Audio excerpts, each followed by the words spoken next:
What is up, guys? Welcome back to another episode of the Project Boro Preview Show. Of course, the previewing show we do here on the channel where we look ahead to every single Boro game. And as always, if you guys didn't know, you can check this out right here on the YouTube channel. But if you'd rather listen to it on the go, then you can head over to your chosen podcast provider and listen along if you prefer. Today, we're of course previewing what might be the biggest, the most important, the best in terms of quality, the best TEES where a derby isn't a derby, might be a derby, could be slightly a derby depending on the outcome for either side. Today we're going to be discussing Sunderland versus Boro, and no matter what you say, either side of the northeast, whether you're in Sunderland, whether you're in, you know, the land of the Mackhams, or you're down here in the land of the Smoggies, whether it's Weir side, Tees side, it is a big game regardless between two incredibly passionate supporters. And there's Needle there. Define a derby. I don't know what you'd call it, whether it's a derby, a local rivalry, or whatever you want to say. This is a huge game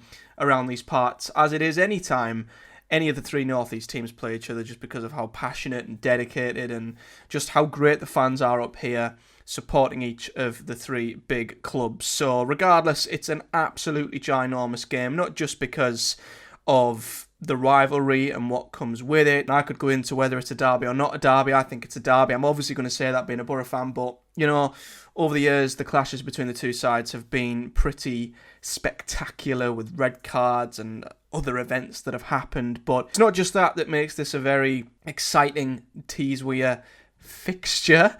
It is probably the best the two sides have been in terms of how they've looked for a very long time. Boro, of course, have been sort of a decent, consistent playoff outfit for a number of seasons, and you could say arguably we were in better shape when Carrick first come in that first sort of couple of months when we were chasing down top two. But I think in terms of our overall squad, we're in the best shape we've been in for a good few seasons in terms of having a squad full of our own players, a squad full of incredible talent. And I think you could say the same for Sunderland as well. They, of course, were in a great position 2 seasons ago when they got to the playoffs under Tony Mowbray.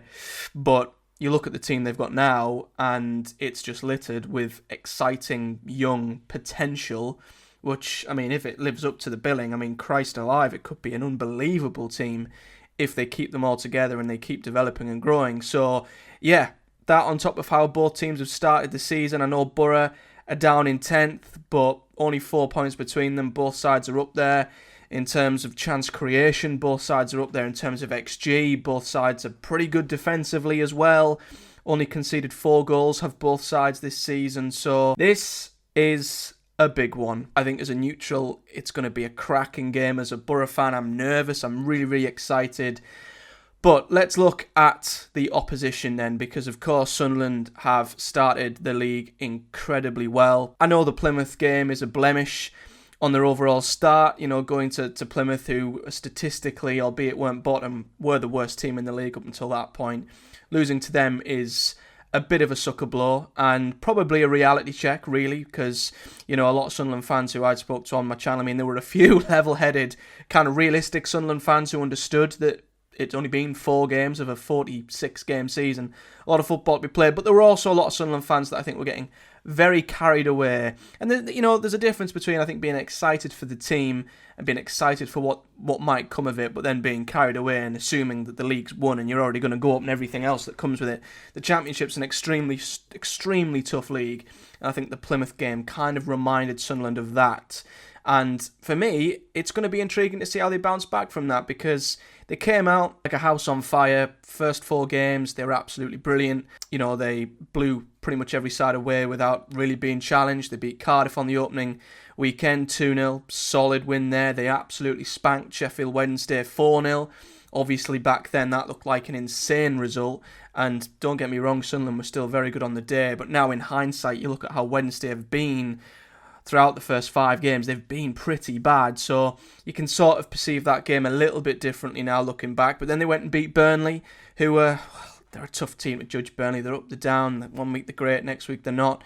Not too sure how they're going to look. And then going to Pompey and winning 3-1, no mean feat either. You know, we failed to beat Pompey, as did Leeds. So going down there, you know, Fratton Park, very good, solid win. So they've been more than, you know, solid. They've been very good to start the season. They're the joint top scorers in the league. They've got 12 goals alongside Blackburn, Rovers. And, on top of that, you go through a few of the stats. That means they're obviously joint top for goals per game, but they're also right up there defensively as well. They're 5th for goals against, which, is very, very impressive. And you look at the goals they've conceded. I mean, the goal at Portsmouth was an own goal at the very end of the game, and 2 of the goals that Plymouth got weren't from open play. The one was a Ballard own goal. The other was a penalty. So it wasn't until the 93rd minute of the last game an opposition player actually scored against Sunderland from open play. So in the league, that is. So that's, that shows how solid they've been defensively in their own right. They've got the joint most clean sheets this season with 3. And as I say, 5th in the league for XG. They have overperformed their XG slightly. They're on around 7.9. So they've scored 4 goals more than maybe they should have, but still a fantastic return. Their XG against is pretty much bang on. They're one of the best in the league for that as well, down at only 3.7 XG against. So they're pretty much bang on with that. I mean, I could go on and on about the stats around Sunderland. This isn't a team that have got lucky. This isn't a team that are massively overperforming. I mean, they are slightly in some areas, but, they're up there pretty much in most metrics.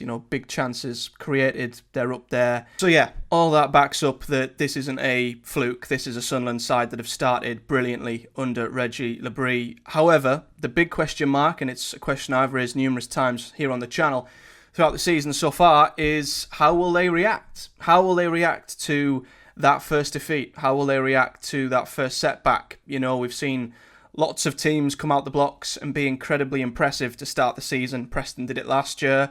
Blackburn have done it in recent seasons. I think Reading did it a good few seasons ago, none of which really went on to have all that much success. So, it's not out of the ordinary to see a side start really well and get out the blocks. And I don't think you can judge a side on that. It's impressive and they deserve a lot of credit. I think the true judgment of a good side is what happens when they lose that first game. What happens when they have that first setback? Can they bounce back from it? I think that's when you can really determine whether this is a decent team or this is going to be a really, really good team. Because at the end of the day, you can have streaks.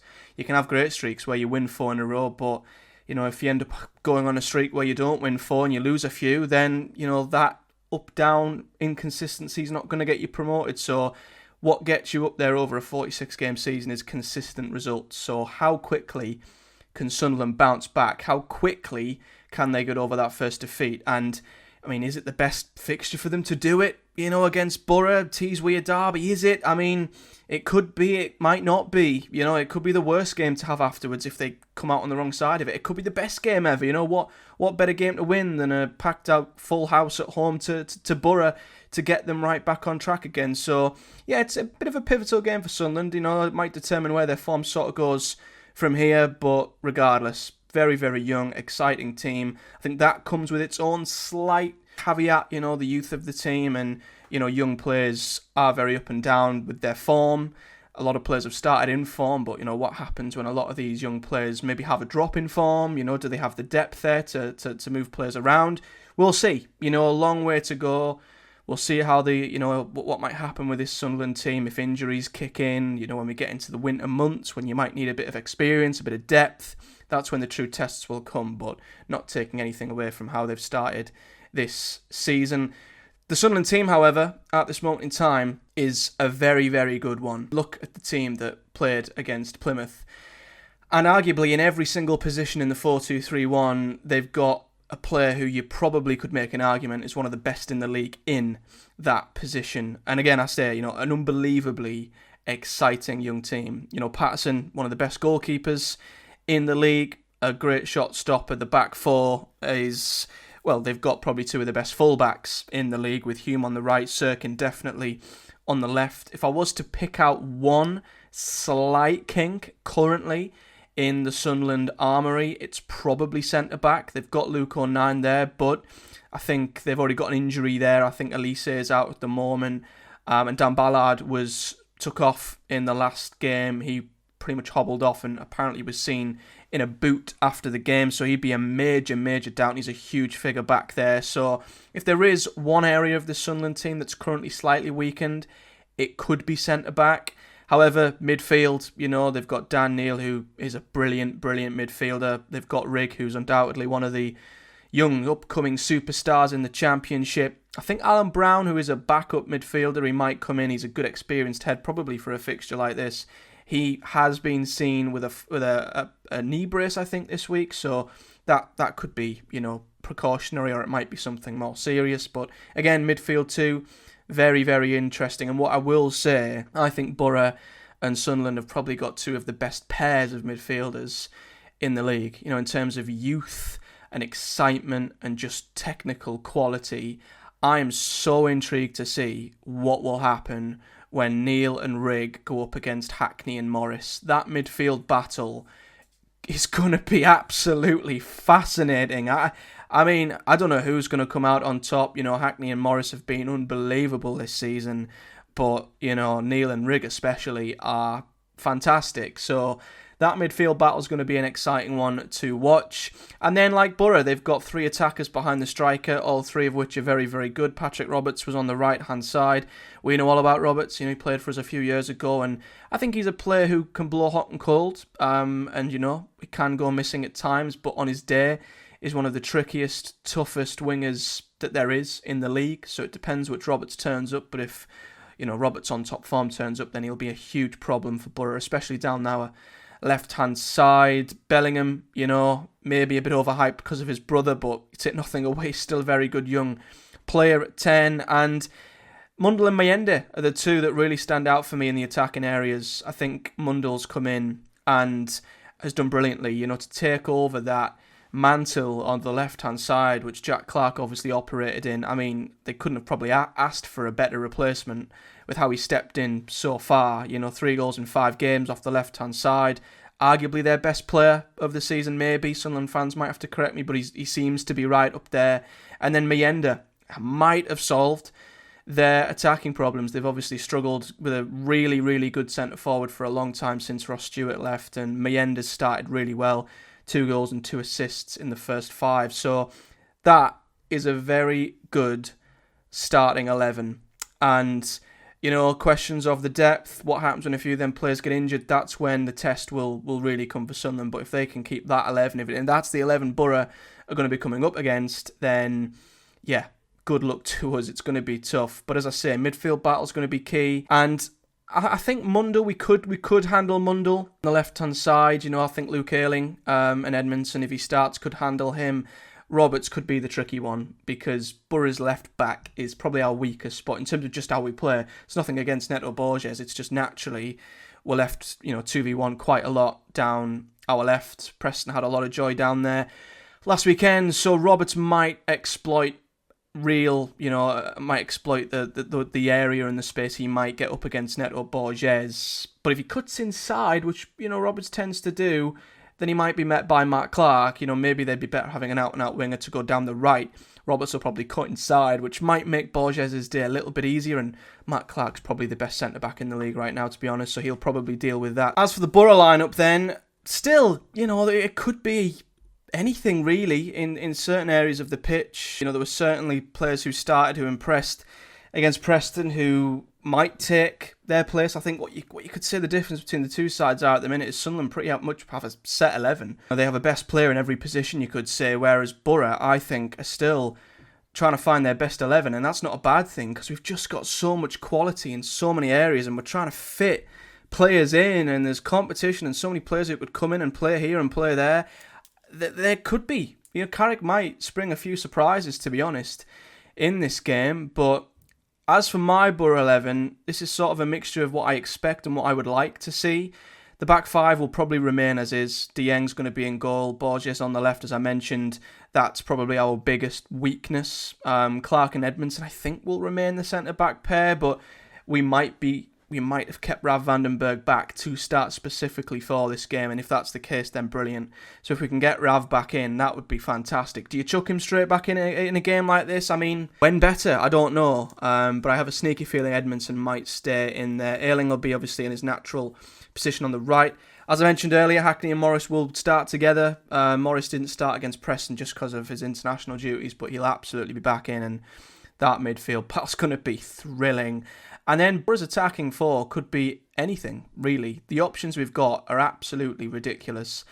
I did have, before the Preston game, Azaz at the 10 and McGree on the left. However, Tommy Conway started and he's been unbelievable so far. He really is sort of stepping into what was that Tuber Akpom role, and he's causing havoc. Picking up the ball deep, carrying it, bringing teammates into play, getting into the box, scoring goals. Very excited that Conway could be sort of, following up what we saw from Tuber a couple of seasons ago. So I think he'll start. I think he's already took that position, if I'm honest, which means then Azaz has to move on to the left. So then what happens with the left? Do you put Azaz? Do you put McGree? For me, although Azaz has started the more recent, and I still think Carrick will probably go with Finn Azaz just because he's played more recently. I think if McGree's fit, get him back in this team as soon as possible. Listen, Azaz is great in the team, but I think in terms of that left-hand side, McGree is just better. And it's a shame Azaz has maybe lost his spot to Conway, but I think if McGree is fit, he has to start. And he will be more effective on the left than probably Azaz. And then on the right, I'm sticking Jones in just because, he started there. It's been his position. But I think Ben Doak is breathing down his neck. His cameo against Preston was incredibly exciting. And I think, albeit, Jones can be hit and miss, he was outstanding in this fixture last season. So he might be right up for this one as well. But, I mean, Ben Doak's not a bad option to bring on late in the game. He could cause chaos down Sunderland's left. And then Lathi Lath, of course, goes without saying, is going to be starting. Hope he has a better game than what he did against Preston, but still, I think he could be absolutely key in this one. And just in general with Boro, this Sunderland game, as well as other games coming up, West Brom and Watford, they're tougher games on paper, but we've seen so far this season that these are the games that suit Boro the most. Games that are open, games where the opposition are going to come at us, are going to want to play football, are going to commit bodies forward. That's when Boro are at the best. We've struggled against Pompey and Derby and Preston because they deliberately sat back and relinquished possession. I don't think Sunderland will do that at home in a fixture such as this. So they're going to want to come at Boro. They're going to want to win the game, but that's when Boro are at their most dangerous. If you try and go punch for punch against Boro, which I think Sunderland will do, it's dangerous because we've proven against Leeds in the Cup what happens or what can happen if you try and attack this Boro team. If you leave spaces in behind, we will exploit them, and if we've got our shooting boots on, we could honestly put this game completely away from Sunderland. If they attack and leave spaces in behind with the pace of Jones, Conway and Lath in behind, we could have a field day. So, albeit on paper these games look tougher for Boro, I think they suit the way we play unbelievably well. We're a better team away from home anyway. We always have been under Carrick, so there is a little part of me that's a little bit positive that Sunderland's style of play might really suit Boro. And it could be a case of two sides just punch for punch, like a boxing match, just absolutely battering each other. And it's a case of who wobbles first, who has the first knockdown. That could be a case of what it is. I don't see this game being a chess match. I don't see it being cagey. I honestly feel like if they come at us, we'll go at them, and it's a case of who blinks first. And that could make it an absolutely enthralling game. So, yeah. So excited. I'm excited to see Boro play a team that actually play football, because we've just had teams sitting back against us constantly, and I'll be very intrigued to see if we can get back to the sort of form we did against Leeds, because if we play like we did against Leeds, there's no one in this league who beats us when we play like that. But can we repeat that against Sunderland? That's the big question. And finally, head-to-heads. This is a bit of a positive if you're a Boro fan. Now, I didn't actually realise how good our head-to-head record is against Sunderland. It's actually quite unbelievable if you're a Boro fan. So, since 2012, in both League and Cup, Boro have won 7 meetings between the two, with Sunderland only winning 2, and the other 3, of course, being draws. Barring Sunderland's 2-0 win over Boro at the Stadium of Light in January 2023, they've not beat Boro in any competition since February 2012, which was in the FA Cup. So, in the league at least, since the Premier League season, which we'll look at, which was 2016, Boro have won 5 of their 8 meetings against Sunderland in the league, drawing 2 and only losing 1. So, home and away, Boro are dominant in this fixture over the years. So, That's something I didn't quite realise. So Boro have the edge over Sunderland and have done for the best part of a decade. So we'll be hoping that continues. Sunderland will be hoping, of course, that it doesn't. And to finish with my prediction, well, as I mentioned, I think both sides are just incredibly strong. And I don't think you can argue that one's got a better 11 than the other. I think both have got strengths and weaknesses that could hurt one another. And if both teams play to their best, we could be in for an unbelievable game. I can't split either team, I'm going to be honest. I can't see us keeping a clean sheet in a month of Sundays, to be honest with you. And that's not because we're a bad defensive team. I just feel like we'll make an error and give Sunderland a goal. But, as I say, if we're given the space, we'll probably put a few past them going the other way too. So I'm going to do exactly what I said on the Boro Breakdown podcast. I'm going to predict a score draw. I think the points are going to be shared and it's going to finish Sunderland 2, Boro 2. But genuinely, whichever side wins this game, if they do, it could literally be the perfect springboard. You know, Sunderland could get right back on form. Boro might need this to really click into top gear and get a run going. Equally, for the team who loses it, it could really stall their momentum. A draw, I think both sides would take. I really, really do. But let me know your thoughts in the comment section below, whether you're a Boro fan, Sunderland fan, or neutral, your thoughts, predictions ahead of this one. It's, as I say, one of the most anticipated TEES weird derby / fixtures / not derby / rivalries in a long time. We'll see if it's a derby after Saturday lunchtime. If Boro win, it won't be a derby. If Sunderland win, it's always a derby. See what comes of it after the weekend. Let me know your thoughts in the comment section below. As always, if you've listened on the podcast providers, give me a like and a follow over there.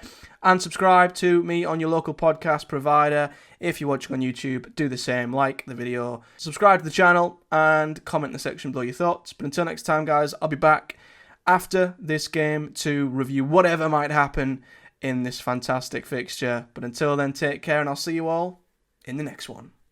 Come on, Boro.